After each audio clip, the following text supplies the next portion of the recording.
책 읽기 힘든 시절 오디오 공동선을 들으면 세상의 마음을 읽을 수 있습니다. 제목, 가난한 이는 혼자 죽는다. 부제, 금은보화에 둘러싸인 채 뒤늦게 발견한 고독사는 본 적이 없다. 그러나 더 높은 인간과 그를 섬겨야 하는 낮은 인간이 없다. 글쓴이 한상봉님은 가톨릭 일꾼 편집장입니다. 들어가며 얼추 20년 전 일입니다. 1999년 구람산 자락의 상계동 산동네에 살던 저희는 귀농할 만한 자리를 찾아다니다가 마침내 전북 무주의 500고지 산자락으로 이사를 가게 되었습니다. 그날 저희 집 창문에서 바라보이는 비좁은 골목 너머 맞은편 집 보일러실 지붕 위에 살던 길고양이들을 발견했습니다. 새끼 고양이 4마리가 옹송거렸는데 그 중에 밥을 던져주어도 제때 챙겨 먹지 못하던 빈약한 새끼 1마리를 배드민턴 주머니에 담아서 무주로 함께 이사했습니다. 그 아이를 꼬맹이라 불러주었습니다. 고양이를 키우는데 아무런 정보도 없던 저희는 강아지를 키우듯 고양이를 다루었습니다. 농갓집에서 식은 밥을 먹던 꼬맹이는 제 너머 산론에도 강아지처럼 따라왔고 겨울에는 아궁이 옆을 떠나지 않았습니다. 그러던 어느 날 산하늘 집을 비운 사이에 꼬맹이가 사라져 그 뒤로 나타나지 않았습니다.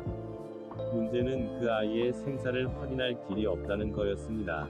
그 후 저희가 경주로 다시 서울로 이사하면서 2번째 고양이를 만났습니다. 그 아이는 초등학교 다니던 저희 딸이 학교 운동장에서 주워왔습니다.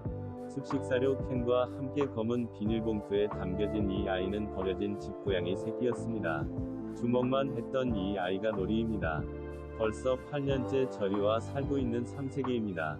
아내는 사라진 꼬맹이를 제대로 돌보지 못한 걸 자책하며 놀이를 알뜰히 챙겼습니다. 그 뒤로 고양이 2마리가 저리에게 더 입양되었습니다. 벵갈인데 딸아이가 성화를 불효할 수 없이 데려온 이 아이들은 캐나다로 떠나는 청년이 맡긴 것입니다. 인터넷을 통해 알게 된 이 청년은 부산 소년의 집 출신이라는데 식당에서 일을 하며 셰프를 꿈꾸던 사람입니다. 세평남짓한 원룸의 침대를 빼곤 고양이 물품으로 가득 찬 방을 보았습니다. 고아로 자라나 외로웠을 그 청년에게 이 고양이들은 식구와 다름없었을 것입니다. 이 아이들이 삼돌이와 애기입니다. 이 청년이 캐나다에서 부디 바랐던 일을 성취하고 잘 자리 잡기를 이참에 바랍니다. 저희가 지긋지긋한 전셋집 생활을 끝내고 은행 대출을 끼고서라도 파주의 단독주택으로 이사하기로 결정한 데는 고양이들도 한몫했습니다. 터주였던 놀이랑 벵갈 고양이들이 어울리지 못하고 싸웠기 때문입니다. 지금은 차단문을 경계로 아래층에는 놀이가, 위층에는 벵갈이 살고 있습니다. 놀이는 아래층에서 낯선 새집을 긁어서 익숙한 헌집으로 만들고 있습니다. 벽지 아래쪽이 누더기가 되어가니까요. 삼돌이는 예민해서 변기를 제때 비워내지 않으면 이불 위에 오줌을 싸서 애를 먹입니다. 고양이에게 사람은 집사라는데 그 말이 영 틀린 말은 아닌 모양입니다. 그래서 록밴드 슬립낫의 베이시스트였던 폴 크레이는 고양이는 세상의 모든 것이 인간을 섬겨야 한다는 정서를 깨뜨리러 세상에 왔다는 말을 남겼습니다. 더 높은 인간과 그를 섬겨야 하는 낮은 인간이 없는 것처럼 인간을 위해 존재하는 동물 따위는 없다는 말입니다. 고양이의 죽음. 최근에 사놓고 일기를 미루어 두었던 책이 한 권 있습니다. 유재석이 진행하는 뉴퀴즈 온 더 블록에서 특수청소 전문가 김세별 대표의 이야기를 들었는데 우연히 책방에서 죽은 자의 집 청소라는 책을 발견했지만 마음의 준비가 필요했는지 선뜻 표지를 넘기지 못했습니다. 죽음 언저리에서 행하는 특별한 서비스 라는 부제가 달린 이 책을 쓴 김한은 특수청소 서비스 회사 하드웍스를 차렸고 시를 전공한 탓인지 자신의 경험을 전하면서 독자들의 마음을 바닥부터 훑어버렸습니다. 먼저 길고양이에 대한 이야기부터 시작하고 싶습니다. 건강하게 살아있는 동안 고양이는 아름답고 우아합니다. 태생적으로 용변을 가리고 스스로 핥으면서 몸단장을 하는 고양이를 사람들은 고대의 오랜 도시에서도 사랑했습니다. 고대 아이기프스의 부바스티스 시민은 키우던 고양이가 자연사하면 상복을 차려입고 눈썹을 깎아서 애도를 표했다고 합니다.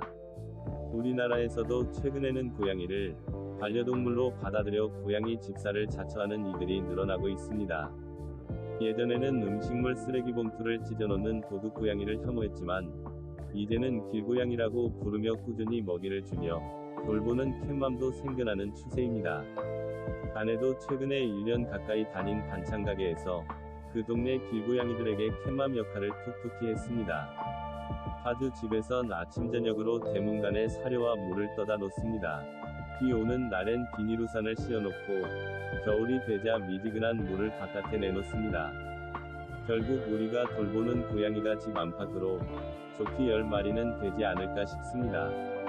역시 반려묘를 모시고 있다는 기만은 비와 바람, 여름 한낮의 열기와 한겨울의 바람과 추위를 피할 수 있는 곳이라면 그 어떤 좁고 위험한 곳이라도 고양이의 안식처가 되고 바로 그곳이 고양이의 사지가 된다고 했습니다. 고양이들은 장마철에 주로 사망 사례가 많다고 합니다.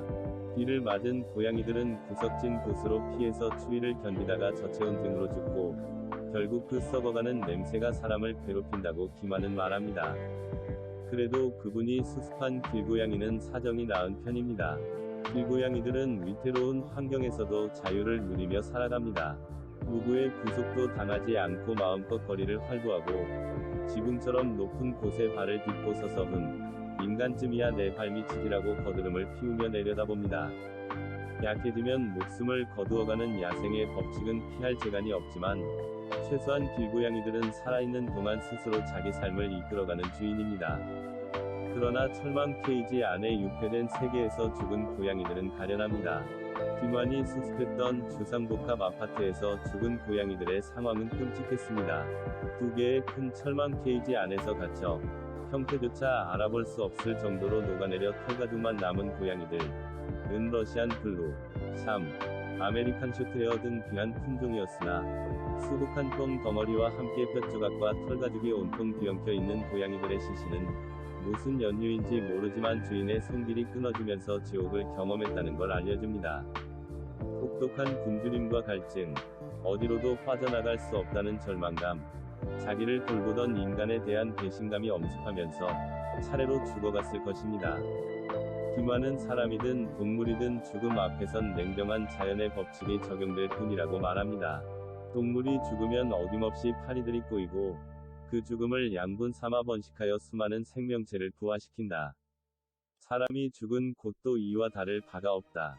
지구 생태계에서 구더기야말로 죽음에서 생명을 얻는 가장 역설적인 존재인지도 모른다. 가난하면 외로워지고 특수청소 노동자 기만의 결론은 가난한 이는 혼자 죽는다 는 거였습니다.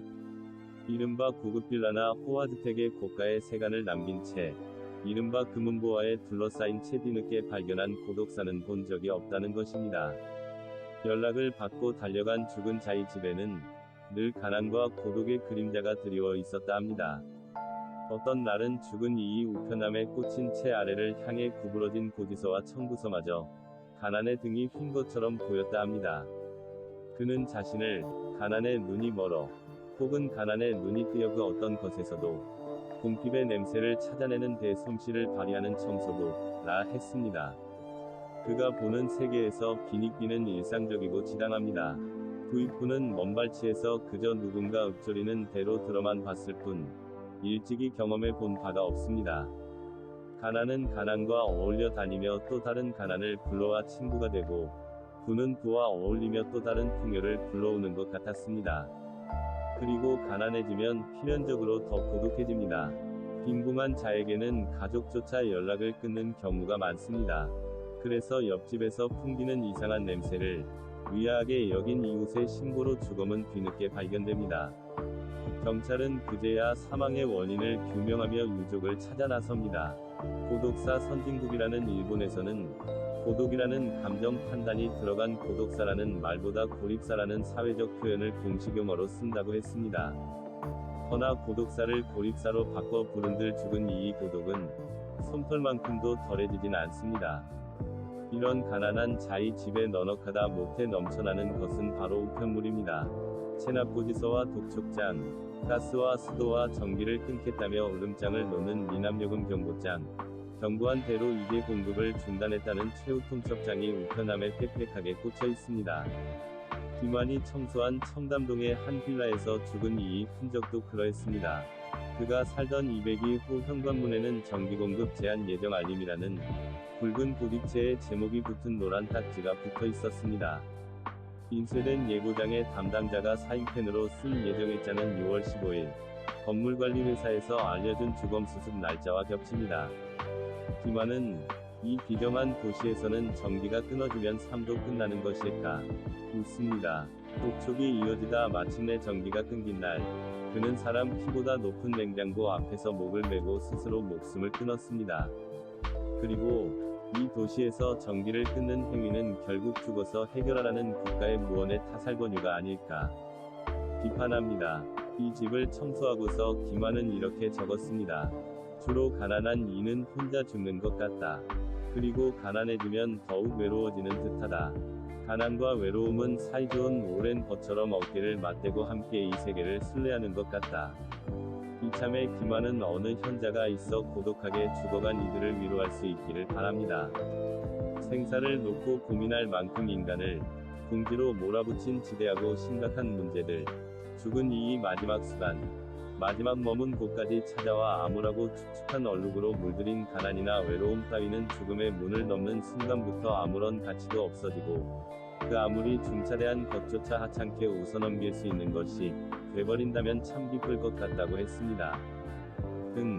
내 가난 따위야 잠시 머물다 가는 구름 같은 것이 퇴지하며 가볍게 걷기를 희망합니다.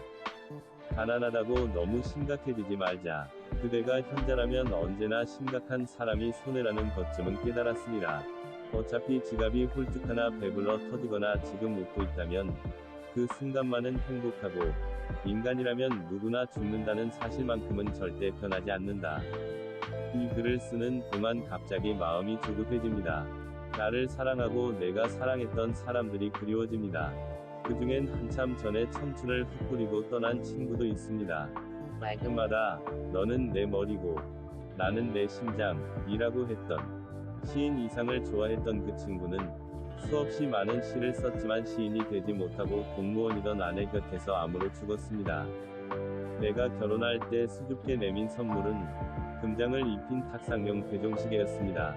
나는 그 시계를 지금도 갖고 있고 지금은 시침이 돌아가지 않는데도 금장이 벗겨진 그 시계를 거실에 모셔두고 있습니다. 학창시절엔 새벽에 문득 일어나 1시간 넘어 새벽길을 걸어서 그 집에 가고 그 시각에 그 집에서 라면을 얻어먹은 일도 있었습니다. 그 길에서 신새벽 공제공장 창문으로 날리는 먼지를 보았고 거리를 쓰는 청소부를 보았습니다. 둘째 형이 44살의 마지막으로 바라보았던 인천성 모병원 현관 앞으로 하염없이 날리던 문발도 기억합니다. 그 형은 위암으로 투병하다 얼마 후 형수와 두 딸을 남기고 이승을 떠났습니다. 노환으로 인한 자연사라면 덜 하겠지만 병으로 죽든 고독하게 홀로 남아 자살을 했든 모든 죽은 이의 뒷모습은 처연합니다.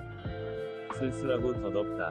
문득 한쪽 문이 닫히고 다른 문은 아직 열리지 않았을 때 느끼는 아득함이란 어떤 것일까요? 아무도 동반할 수 없는 길에서 죽어서야 평등한 세상에서 우리 삶이란 도대체 의미를 물을 수 있는 것일까 생각합니다. 여기에 하느님께 온전히 수납되기를 갈망했던 성자들의 이야기를 들이댈 생각은 없습니다. 나야 성자도 현자의 문간에 들어선 적도 없으니 하는 말입니다. 그분들이야 바깥 창문으로 얼핏 보았을 뿐입니다. 이유야 어쨌거나 십자가 위에서 예수님이 겪었을 절망만 진실처럼 보입니다. 그러니 오랫동안 병을 앓았던 이가 죽어가면서도 미쳐버리지 못한 진작 떠나간 아내가 예전에 보냈던 사랑하는 연민 씨에게라는 편지다발만이 그의 가슴을 따뜻하게 해주었다는 것을 잊지 말아야겠습니다. 사랑하고 사랑받는 일이 얼마나 소중한지 죽은 자의 집 청소의 마지막 장을 덮으며 겨우 알아차릴 뿐입니다. 책 읽기 힘든 시절 오디오 공동선을 들으면 세상의 마음을 읽을 수 있습니다.